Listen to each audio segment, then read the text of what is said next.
दोस्तों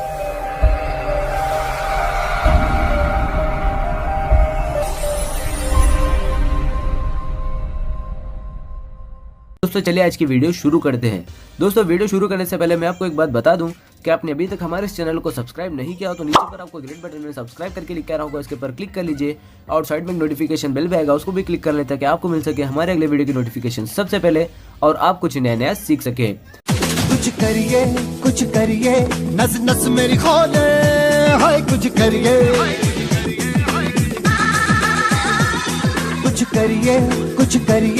बस बस बड़ा बोले, अब कुछ करिए। ओ कोई तो चल जिद फड़िए, तू बेतरिए या मरिए, हाय कोई तो चल जिद फड़िए, तू बेतरिए या मरिए। शक दे हो शक दे गिलिया, शक दे हो शक दे गिलिया, शक दे हो शक दे गिलिया, शक दे हो शक दे गिलिया।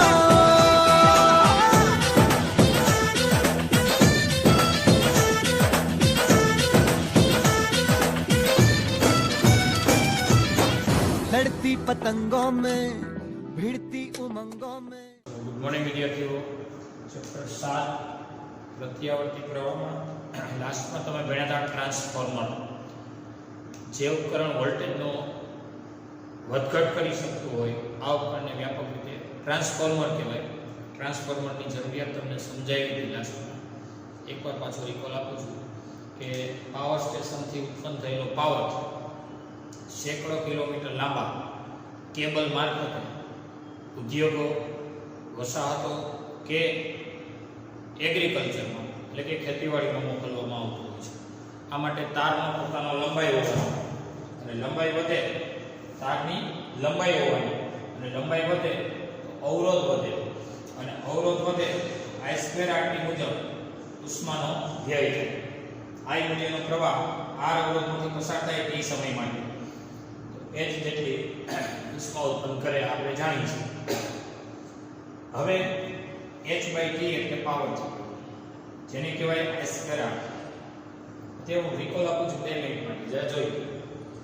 આ પાવર અવરોધ તો ઘટવાનો નથી, કારણ તો કે લંબાઈ ઘટવાની નથી, કારણ તો કે પાવર સ્ટેશનથી ઘણી લંબાઈનો તાર એ સપ્લાયર તરીકે વર્તતો હોય। આના માટે અવરોધ ઘટવાનો નથી, કારણ કે લંબાઈ ઘટવાની નથી। હાલો આ અચળ લે તો પ્રવાહ ઘટાડો થાય।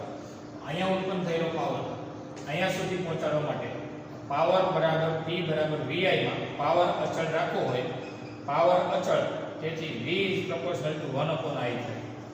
જો આ બે એકબીજાના વ્યસ્ત થાય તો આના માટે શેની જરૂર પડે તો કે તમારે પાવર ઓછો થવા દેવો હોય, વ્યય ઓછો થવા દેવો હોય, પ્રવાહ ઘટાડવો પડે અને પ્રવાહ ઘટાડવા I ઘટે તો વોલ્ટેજ કેવો કરવો પડે, વધારવો પડે અને આ વોલ્ટેજ વધારાનો હોય એ ફરી પાછો ઘટાડવાની જરૂરિયાત આવે, કારણ કે આપણા ઉપકરણો 220 થી 440 વોલ્ટની વચ્ચે આપણા ઉપકરણો સક્રિય થતા હોય તો આ માટે ફરી વોલ્ટેજને ઘટાડવાની જરૂર પડે। જે ઉપકરણ આવા વોલ્ટેજને ઘટાડી શકતું હોય તો એને વ્યાપક રીતે કહેવાય ટ્રાન્સફર કરી શકતું હોય, એટલે એ આપણું ટ્રાન્સફોર્મર છે। હવે આ ટ્રાન્સફોર્મર માટેની બે શક્યતા, એક આદર્શ ટ્રાન્સફોર્મર અને એક આપણું વાસ્તવિક ટ્રાન્સફોર્મર। તો જરા જો ટ્રાન્સફોર્મર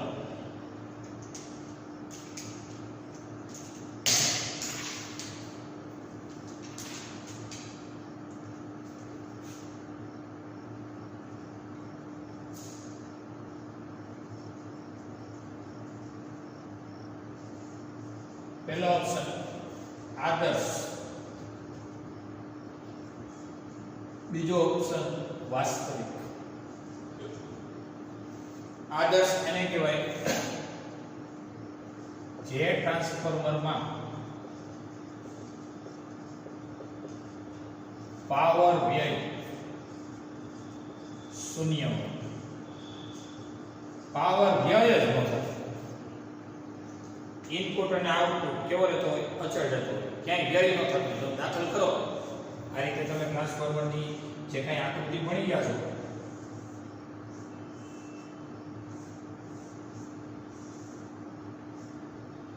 અંગ્રેજીનો કેપિટલ આઈ અને અંગ્રેજીનો કેપિટલ ઈ દેખાય ને મને આ જે કઈ રચના ભણ્યા છે વચ્ચે વચ્ચે વાર્નિશનું આવરણ નીકળ્યું. આના માટે આ ઇનપુટ અને આઉટપુટ ઇન અને આઉટ માટે ઇનપુટ પાવર અને આઉટપુટ પાવર અચળ રહેતો હોય તો એ ટ્રાન્સફોર્મર એ આદર્શ કહેવાય, પણ વ્યવહારમાં આદર્શ હોતા નથી. નોંધ, વ્યવહારમાં ટ્રાન્સફોર્મર આદર્શ હોતા નથી. તમને એમ થાય તો કેવા હોય છે? તો કે વાસ્તવિક હોય છે. આ વાસ્તવિક ટ્રાન્સફોર્મર કે જે શું કારણે ઉર્જાનો વ્યય કરે એના માટેના શક્ય કારણો આજે ભણીશું. વાસ્તવિક ટ્રાન્સફોર્મરમાં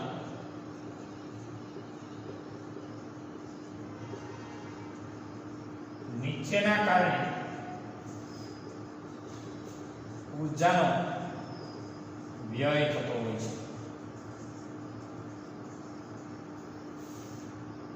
એમાંનું પહેલું કારણ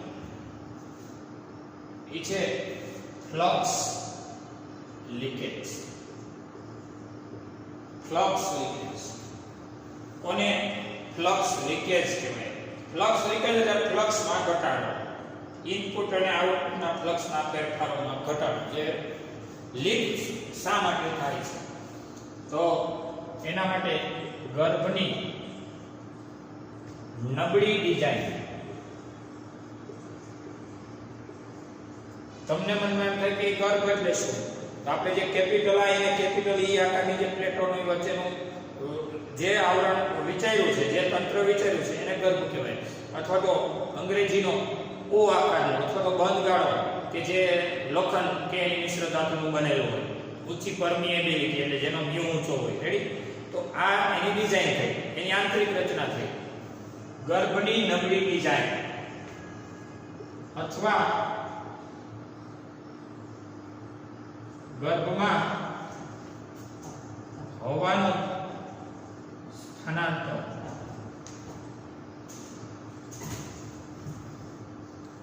ગર્ભની નબળી ડિઝાઇન. નબળી ડિઝાઇન એટલે જે કેપિટલ આઈ અને કેપિટલ ઓ નું ડિઝાઇન વ્યવસ્થિત ન હોય, એની ગોઠવણ વ્યવસ્થિત ન હોય પ્લેટોની. અને બીજું, એ ગર્ભની અંદર હવા પસાર થતી હોય, હવાનું સ્થળાંતર થતું હોય, જેથી પ્રાઇમરી ફ્લક્સ બધું જ સેકન્ડરીને મળે નહીં. બસ એનું નામ જ કહેવાય લીકેજ. લીક થવું એટલે પ્રાઇમરી એટલે ઇનપુટનું જે ફ્લક્સ છે. ફ્લક્સ એટલે શું ખબર છે ને? જેની સંજ્ઞા પાઈ છે, ચુંબકીય ક્ષેત્ર રેખા. અને ફ્લક્સના ફેરફારનો દર ફેરેડેના નિયમથી એને કહેવાય EMF પ્રેરિત થાય છે. આપણે થિયરી બધા સ્ટેપ બાય સ્ટેપ ભણ્યા છે. આજે આપણે આઉટ ઓફ ટેક્સમાં દાખલા ભણશું એટલે આ થોડી પાઠ્યપુસ્તકની થિયરીને જોઈ લઈએ. ગર્ભમાં હવાનું સ્થળાંતર, જેથી પ્રાઇમરીનું ફ્લક્સ બધું જ સેકન્ડરીને મળે નહીં. આ લીકેજ ઘટાડવા પ્રાઇમરી અને સેકન્ડરી કોઇલને પૂછડાને એકબીજા પર વીંટાળવા જોઈએ. બસ આ ફ્લક્સ લીકેજ થતો અટકાવવા મૂકેલું ઈ, અને ફ્લક્સ લીકેજ શેને કારણે છે? આ બે બાબત. ફ્લક્સ લીક થાય છે કારણ કે નબળી ડિઝાઇન છે ગર્ભની, જે લોખંડની પ્લેટો હોય એની, જેની ઉપર આપણે ગુજરું વિચારવું ઇનપુટ અને આઉટપુટ. આ વાત જ ભણો, બીજી વાત ભૂલી જાઓ. આ ગર્ભમાં હવાનું સ્થળાંતર થઈ જાય, હવા પસાર થઈ જાય, જેથી પ્રાઇમરીનું ફ્લક્સ બધું સેકન્ડરીને મળે નહીં. અને આ ઘટાડવા શું કરવું? તો કે પ્રાઇમરી અને સેકન્ડરી કોઇલને એકબીજા એકબીજા પર વીંટાળી દેવાની, જેથી કરીને આ ફ્લક્સ લીકેજ અટકાવી શકે. મુદ્દો બીજો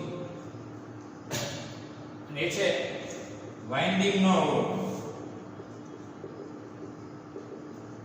વાઇન્ડિંગ એટલે તમારું જે વાયરનું, જે તારનું વીંટાળવામાં આવેલો છે, વીંટાળવાને વાઇન્ડિંગ કહેવાય. ફરીથી વીંટાળવાને રીવાઇન્ડિંગ. મોટર રીવાઇન્ડિંગ તમે નામ સાંભળ્યું હોય. રીવાઇન્ડિંગ એટલે ફરીથી વીંટાળવું. એટલે વાઇન્ડિંગ એટલે જે કાંઈ વીંટાળેલું છે, ક્યાં વીંટાળેલું છે તો કે પ્રાઇમરી કોઇલને આ રીતે વીંટાળે ઇનપુટ વિભાગમાં, અને સેકન્ડરીને આઉટપુટમાં વીંટાળેલી છે. વીંટાળવું એટલે વાઇન્ડિંગ કરેલું. વાઇન્ડિંગનો અવરોધ, વાઇન્ડિંગના તારમાંથી I મૂલ્યનો પ્રવાહ R અવરોધમાંથી, કારણ કે તારને પોતાનો અવરોધ હોય, 0 અવરોધ વાળો કોઈ તાર હોતો જ નથી. આ વાસ્તવિક વાત વાલે છે.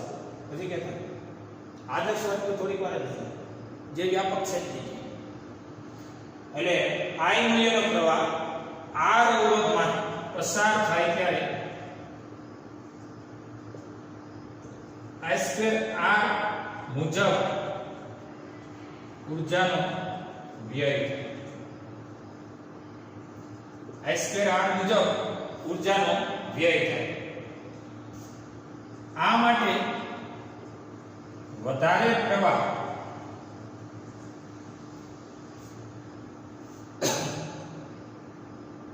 કા ભાઈ વધારે પ્રવાહ તો કે જેમ પ્રવાહ ઓછો એમ ફ્લક્સ ઓછો, અને જેમ પ્રવાહ વધુ ને એમ ફ્લક્સ વધુ. આ માટે વધુ પ્રવાહ અને ઓછા વોલ્ટેજ વાળા વાઇન્ડિંગમાં જાડા તારનો ઉપયોગ કરી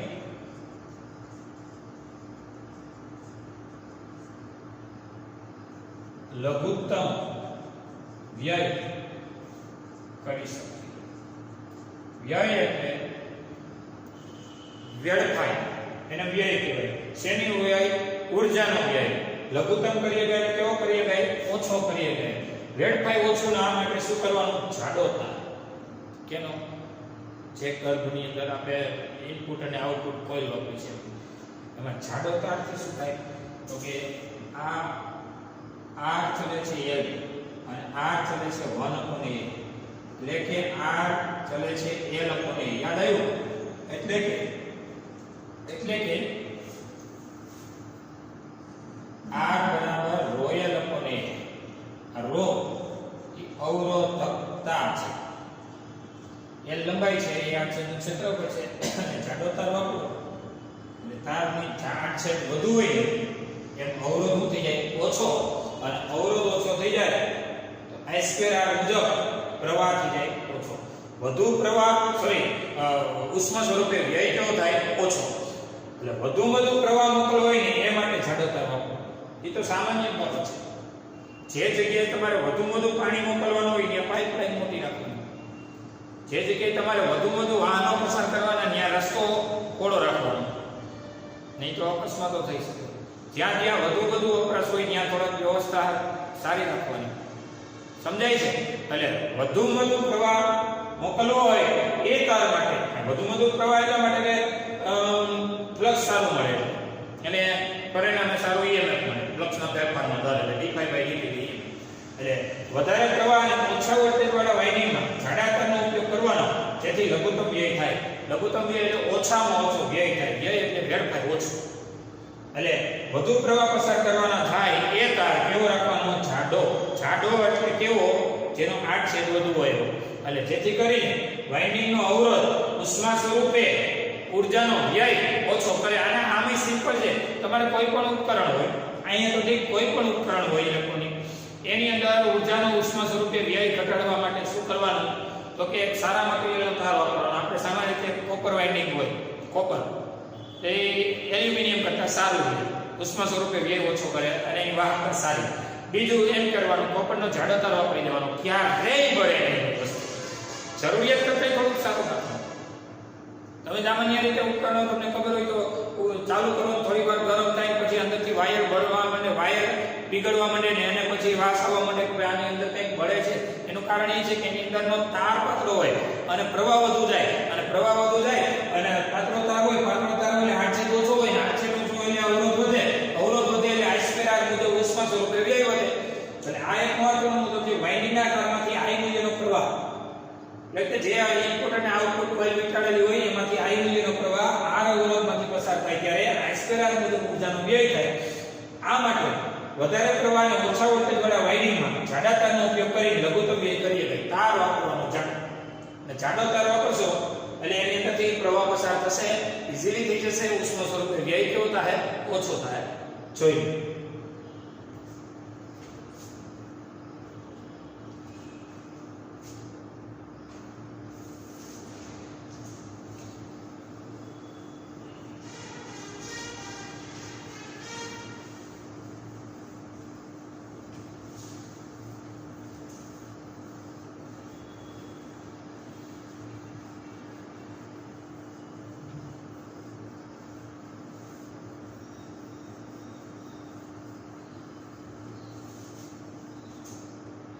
ચલો મુદ્દો ત્રીજો અને એ છે એડી પ્રવાહ.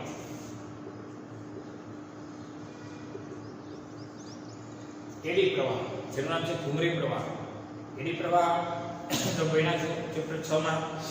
જેને કારણે ઉત્પન્ન થાય કે ચુંબકીય ફ્લક્સમાં ફેરફાર થતા હોય, કોઈ ધાત્વિક સુવાહકને બદલાતા જતા ચુંબકીય ક્ષેત્રમાં મૂકવામાં આવે અથવા તો આ ધાત્વિક સુવાહકને કોઈ ચુંબકીય ક્ષેત્રમાંથી પસાર કરવામાં આવે. સુવાહકને પસાર કરાવો અથવા તો ધાત્વિક સુવાહક સ્થિર રાખીને એની આસપાસ બદલાતું જતું ચુંબકીય ક્ષેત્ર પસાર કરાવો, જેમાં એડી પ્રવાહ ઉત્પન્ન થાય. આ એડી પ્રવાહ એ એવો હોય છે કે જેને કારણે અંદરના ઇલેક્ટ્રોન ઉપર લઘુત્તમ અવરોધવાળા માર્ગે ગતિ થઈ અને તમારી પર્ટિક્યુલર કોઈ પાર્ટની ગતિનો વિરોધ કરે, ઉષ્મા સ્વરૂપે વ્યય કરે. આ એડી પ્રવાહ છે. તો આ એડી પ્રવાહ એમાં પ્રત્યાવર્તી ચુંબકીય ફ્લક્સ, પ્રત્યાવર્તી એટલે ઉલટ સુલટ, ઓલ્ટરનેટિંગ, ગુજરાતીમાં ઇંગ્લિશમાં ઓલ્ટરનેટિવ કહો એટલે પ્રત્યાવર્તી એટલે ઉલટ સુલટ ફ્લક્સ. ફ્લક્સ ઉલટ સુલટ એટલા માટે કારણ કે પ્રવાહ ઉલટ સુલટ છે. તો પ્રત્યાવર્તી ચુંબકીય ફ્લક્સ એ એડી પ્રવાહ પ્રેરિત કરી નાખે છે.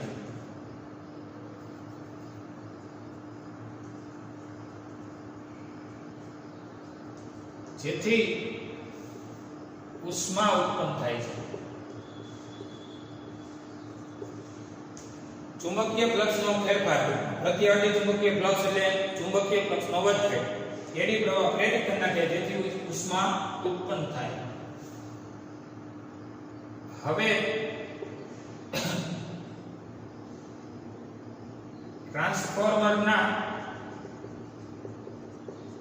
ગર્ભની ડિઝાઇનમાં સ્તરો એટલે કે વાર્નિશ અને પટ્ટીઓ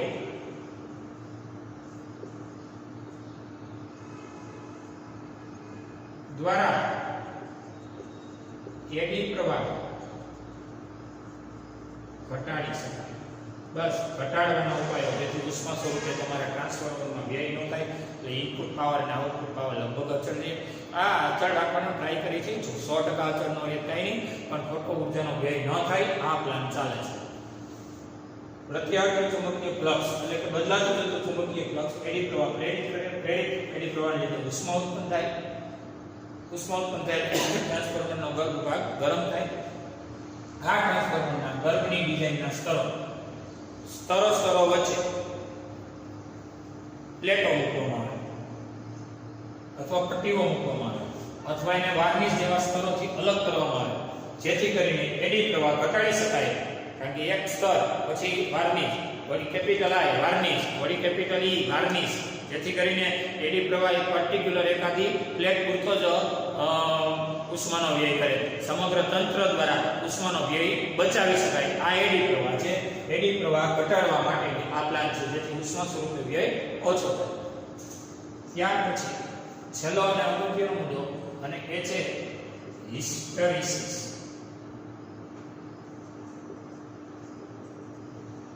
હિસ્ટેરિસિસ બી વિરુદ્ધ H નો આલેખ એટલે હિસ્ટેરિસિસ વપરાય, યાદ હોય. બી વિરુદ્ધ H નો આલેખ. બી એટલે ચુંબકીય ક્ષેત્ર છે અને આ ચુંબકીય તીવ્રતા છે. H એટલે એકમ લંબાઈ દીઠ n આંટાનો પ્રવાહ. H ચુંબકીય તીવ્રતા પણ કહેવાય. તો હિસ્ટેરિસિસ જેમ ઓછી તો ઉષ્માનો વ્યય ઓછો થાય.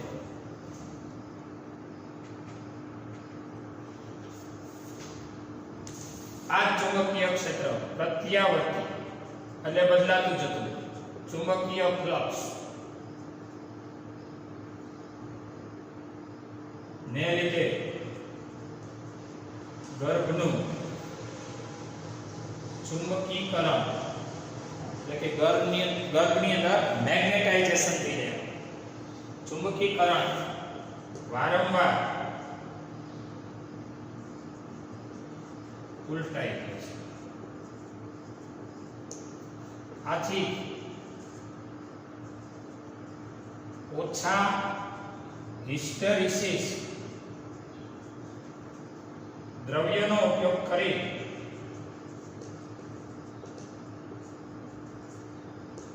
આ ઉષ્મા સ્વરૂપે વ્યય ઘટાડી શકાય છે.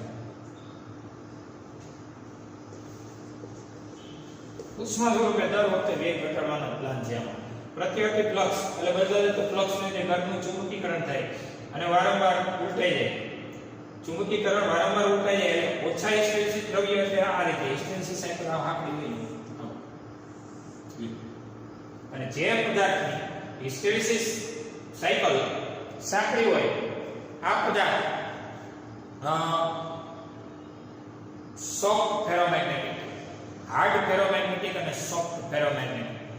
હાર્ડ ફેરોમેગ્નેટિક એટલે કાયમી ચુંબક અને સોફ્ટ ફેરોમેગ્નેટિક એટલે નરમ લોકો. એટલે વારંવાર ઉલટાઈ જાય જેથી ઓછા હિસ્ટેરિસિસ દ્રવ્યનો ઉપયોગ કરી આ ઉષ્મા સ્વરૂપે વ્યય ઘટાડી શકાય. મેં તમને કીધું તો બી વિરુદ્ધ H ના આલેખ દ્વારા ઘેરાયેલ પ્રદેશનું ક્ષેત્રફળ એકમ કદની ઊર્જા બતાવે છે. જેમ ક્ષેત્રફળ ઓછું ઘેરાય ને એમ એકમ કદની ઊર્જા ઓછી. અને આ ઓછો હિસ્ટેરિસિસ નો મતલબ એ છે કે તમારી ઉષ્મા સ્વરૂપે વ્યય ઓછું થાય, અને વધુ હિસ્ટેરિસિસ હોય ને ઉષ્મા સ્વરૂપે વ્યય વધુ થાય. આ વધુ હિસ્ટેરિસિસ સાયકલ પડી હોય આ વધુ અને આ ઓછું. હિસ્ટેરિસિસ સાયકલ એટલે તમે ચેપ્ટર 6 માં ભણ્યા છો, એનો હજી એક પણ નિરાતે અભ્યાસ કરી લેજો તો મારે અત્યારે ટીકમાં સમજાવતી. બી વિરુદ્ધ H નો આલેખ છે, બરાબર. અને ચુંબકીય ફ્લક્સને જે ગર્ભનું ચુંબકીકરણ વારંવાર ઉલટાઈ જાય, ઓછા હિસ્ટેરિસિસ મટીરીયલનો ઉપયોગ કરી શેનો તો કે અંદરની જે પ્લેટો હોય ઓછા હિસ્ટેરિસિસ દ્રવ્યનો ઉપયોગ કરો જેથી કરીને ઉષ્મા સ્વરૂપે વ્યય ઘટાડી શકાય. આ વાત છે અને એકદમ ઈઝી છે, જોઈ.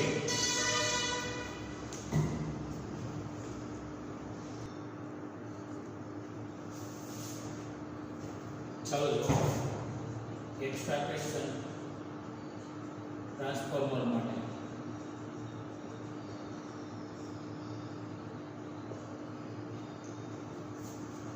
એમાં રકમ લખું છું.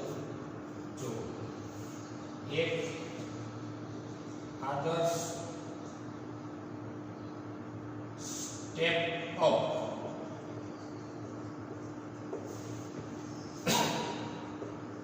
ટ્રાન્સફોર્મર માં ઇનપુટ AC વોલ્ટેજ 220 વોલ્ટ છે. ગૌણ પૂંછડાના પરિપથમાં વિદ્યુત પ્રવાહ 2.5 એમ્પિયર જો પ્રાથમિક અને ગૌણ બુચડાના આંકડાઓની સંખ્યા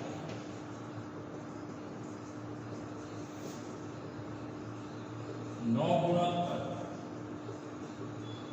1/10 હોય તો પહેલું આઉટપુટ વોલ્ટેજ,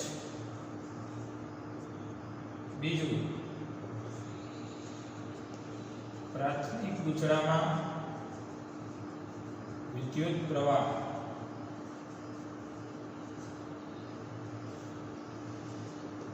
ત્રીજું આઉટપુટ અને ઇનપુટ પાવર.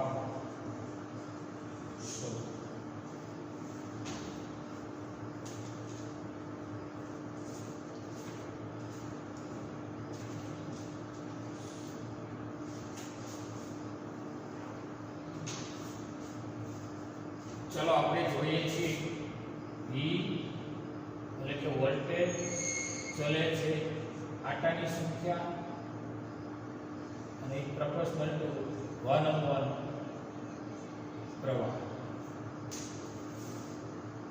વોલ્ટેજ અને આટાની સંખ્યા સમપ્રમાણ અને પ્રવાહ એનો વ્યસ્ત પ્રમાણ. આ આદર્શ ગણો કે વાસ્તવિક ગણો.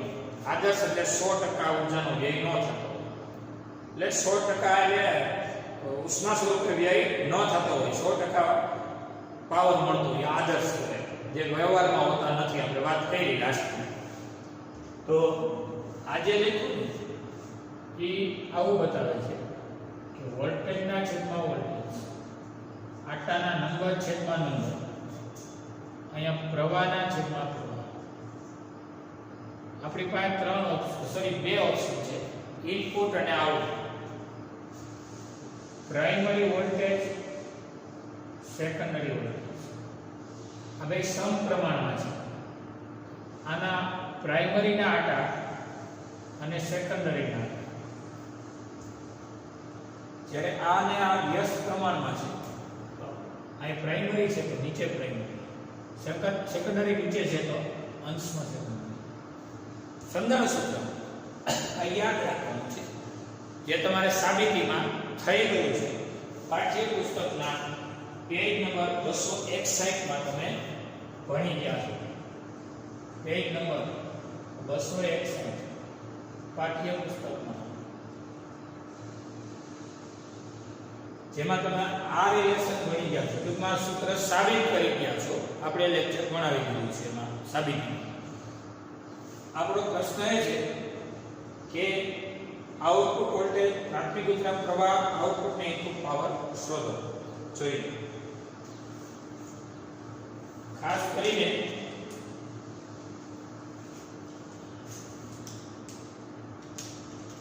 Input AC voltage 220 voltage input. Input એટલે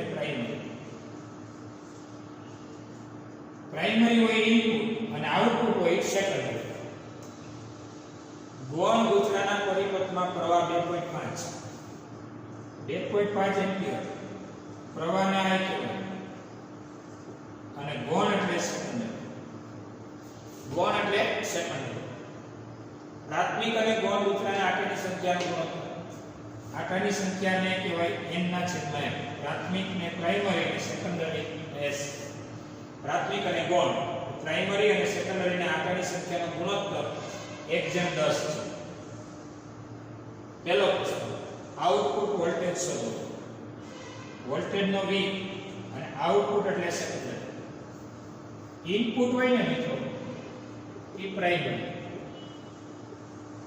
અને આઉટપુટ હોય ને એ કેવો સેકન્ડરી. સમજાય છે? બીજો પ્રશ્ન, પ્રાથમિક બુચડામાં પ્રવાહ શોધો. પ્રવાહને કે પ્રાથમિક એટલે પ્રાઇમરી. આઉટપુટ અને ઇનપુટ પાવર શોધો. પાવર આઉટપુટ અને પાવર ઇનપુટ.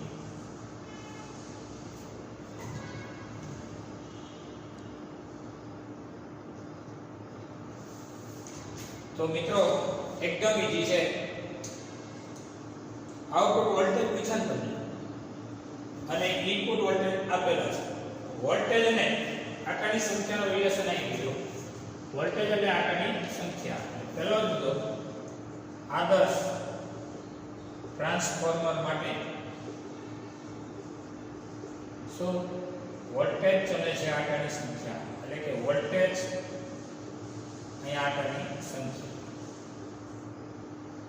એ પ્રાઇમરી સેકન્ડરી, અહીં પ્રાઇમરી સેકન્ડરી.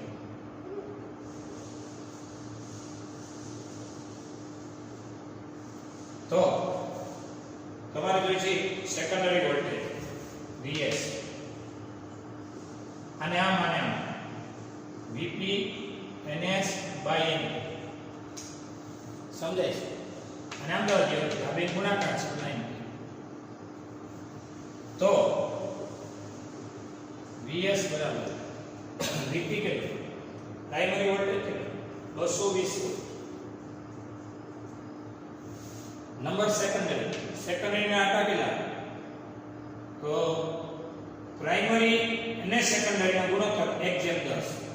આ ગયો પ્રાઇમરી અને આ ગયો સેકન્ડરી 1:10. એટલે હું અહીંયા 1:10 લખી અહીંયા 1:10 220 EVP બરાબર. અને NS by NP એટલે આનો વ્યસ્ત NP by NS ને આપણે NS by NP કીધો એટલે 10/1 એટલે અહીંયા 10/1 એ 1 વિકલન સમજાય છે. NS by NP એટલે આનો વ્યસ્ત 10 અંશમાં 1 છેદમાં કેટલો તો થાય છે NS by NP શું થાય અહીંયા આપણું NS by NP છે. અહીંયા આમ પણ લખી શકાય NS by NP એટલે 10 NS by NP. હા હવે બરાબર 10 છે એટલે Vs બરાબર 2200 વોલ્ટ. આ તમારો જવાબ છે. સમજાણું? હવે પ્રાથમિક ગુજરામાં પ્રવાહ શોધો જેને કહેવાય I પ્રાઇમરી શોધો. પ્રવાહ અને આંકડાની સંખ્યા અથવા તો વોલ્ટેજ અને પ્રવાહ તમે ગમે તે રીતે આ દાખલો ગણી શકો જોઈએ.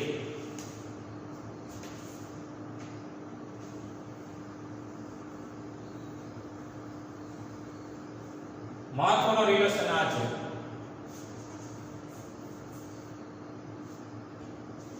તો પ્રાથમિક ગુજરામાં પ્રવાહ આ આપણો પહેલો દાખલો પૂરો થયો. બીજો I પ્રાઇમરી છે. તો સેકન્ડરીનો પ્રવાહ જાણો છો, આંકડાની સંખ્યા જાણો છો. પ્રવાહ અને આંકડાની સંખ્યા એકબીજાને કેવા છે વ્યસ્તમાં છે. n ચલે છે 1/i. તેથી n primary n secondary I secondary I primary. Primary secondary secondary primary કારણ કે રિલેશન કેવો થયો વ્યસ્ત છે. NP by NS 1:10 છે. IS 2.5 IP મેળવવાનું છે. IS માં 2.5 IP મેળવવાનું છે. IP બરાબર અને આમ દાવ ગયો આનો બેનો ગુણાકાર એટલે કે 25 IP એ થયો 25 એમ્પિયર.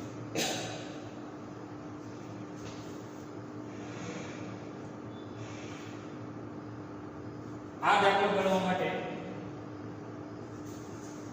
અથવા બીજી કઈ રીતે લઈ જવું આંકડાની સંખ્યા પરથી નહીં પણ વોલ્ટેજ પરથી. વોલ્ટેજ અને પ્રવાહનો રિલેશન કે વોલ્ટેજ અને પ્રવાહનો રિલેશન 1 એટલે કે વ્યસ્તમાં છે. વોલ્ટેજ ચલે છે I. Voltage primary voltage secondary I secondary I primary PSSP. આ કોન્સેપ્ટ અથવા આમ પણ સમજી શકો. 220, સેકન્ડરી વોલ્ટેજ 2200, અંશમાં 220 છેદમાં 2200. આઈ સેકન્ડરી આઈ પ્રાઇમરી, આઈ સેકન્ડરી 2.5, આઈ પ્રાઇમરી અજ્ઞાત.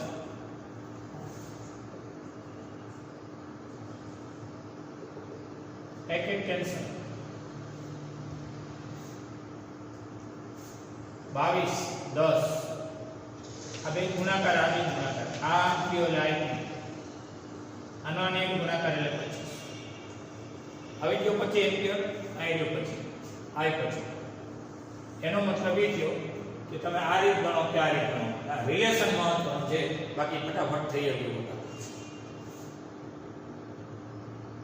ત્રીજો છે આઉટપુટ અને ઇનપુટ પાવર શોધો. આઉટપુટ અને input power.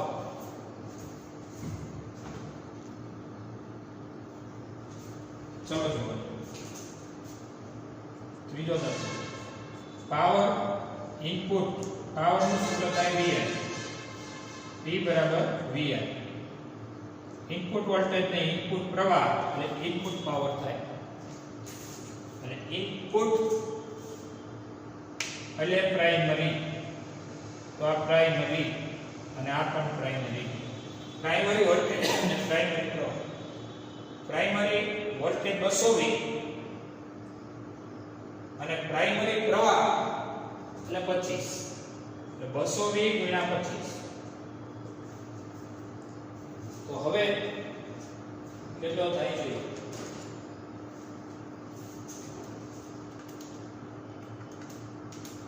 5500 vote primary power. અને મિત્રો તમને એવું કીધું છે આદર્શ, આદર્શ એટલે પાવર વ્યય થતો ન હોય, તો પ્રાઇમરી હોય એટલે શું મળશે? સેકન્ડરી મળશે, મેળવી.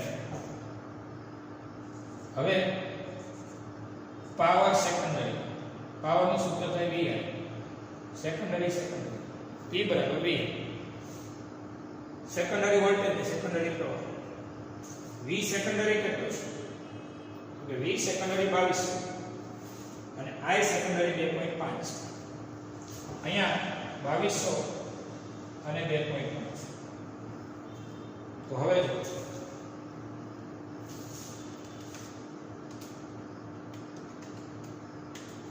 એ પણ 5500 વોટ.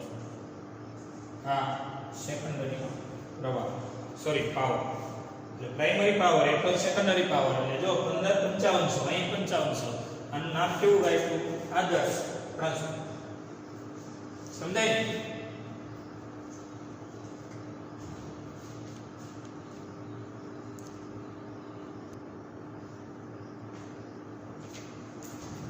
જો એક્સ્ટ્રા ક્વેશ્ચન વાંચ. એક આદર્શ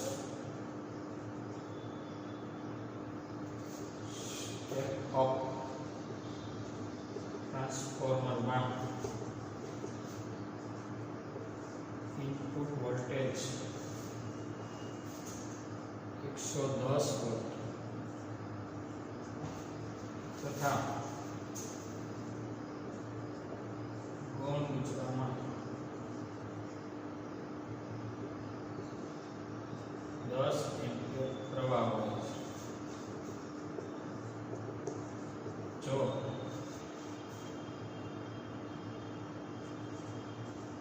P/NS 10 હોય,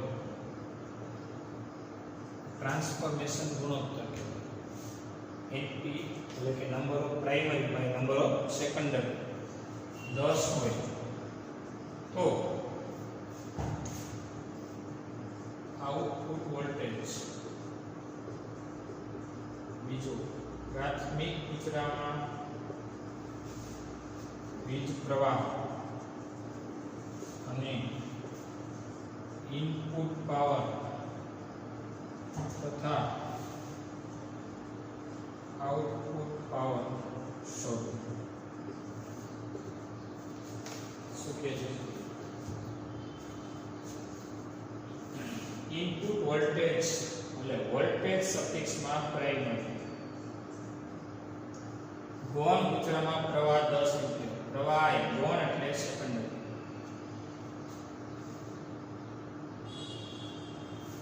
પ્રાઇમરી આટા અને સેકન્ડરી આટાનો ગુણોત્તર 10 છે ને 10 એટલે 10 છે ને. આઉટપુટ વોલ્ટેજ શોધો. વોલ્ટેજ આઉટ એટલે સેકન્ડરી. પ્રાથમિક ગુજરામાં પ્રવાહ શોધો.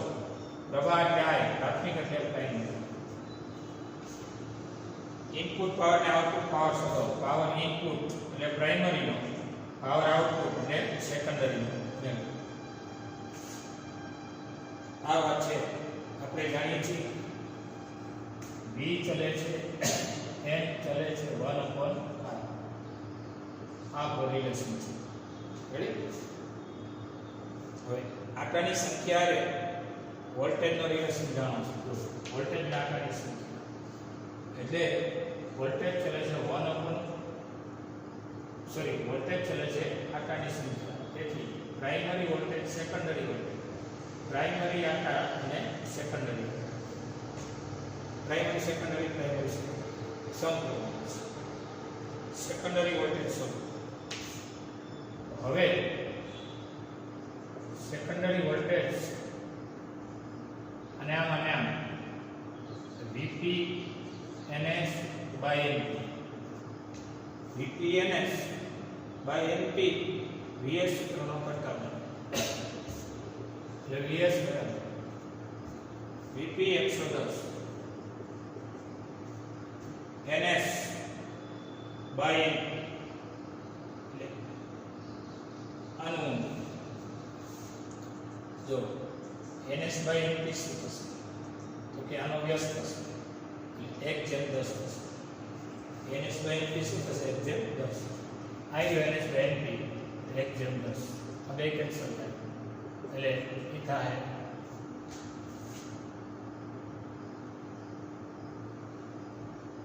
11.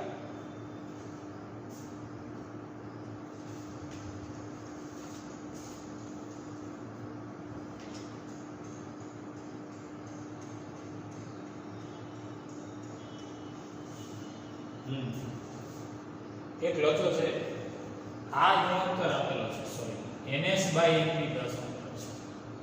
રકમમાં પૂછે NS by NP એના કે ટ્રાન્સફોર્મેશન ગુણોત્તર અને NS by NP 10 આપેલો છે. આ ભૂલ છે રકમની. જરા જોજો, આઉટ ઓફ ટેક્સ્ટ છે. જૂના પ્રશ્ન છે રકમ. હવે આનો અભ્યાસ કરો. પ્રાઇમરી અંશમાં સેકન્ડરી છે કેવું? પ્રાઇમરી અંશમાં સેકન્ડરી છે પણ હું કામ કરવું જોઈએ તમને સીધો જ મેચ થાય છે. NS by NP 10 થઈ જાય. આ રહ્યો NS by NP. અહીંયા આપણે લખશું 10/1 એટલે 110 ગુણ્યા 10 એટલે થાય 1100 વોલ્ટ. 1100 વોલ્ટ થશે. રેડી? હવે પ્રાઇમરી પ્રવાહ શોધો. પ્રવાહ અને વોલ્ટેજના રિલેશનથી પ્રવાહ મળી જાય. પાવર શોધો. પાવર P બરાબર VI મુજબ પાવર મળી જાય. જે ઇનપુટ પાવર હોય એ આઉટપુટ પાવર હોય. રેડી? જોઈએ.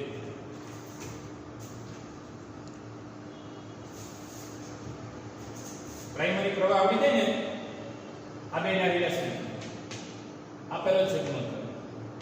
પછી પાવર એટલે VI. Voltage primary, voltage secondary. આ રહ્યું પ્રાઇમરી 110 અને સેકન્ડરી 1100. એના દ્વારા તમને પાવર પણ મળી જાય. પ્રાઇમરી પાવર હોય P બરાબર VI, સેકન્ડરી પાવર એટલું હોય P બરાબર VI. આ બધું સેકન્ડરી સ્ટેપ. હવે ડેલી ટેસ્ટ.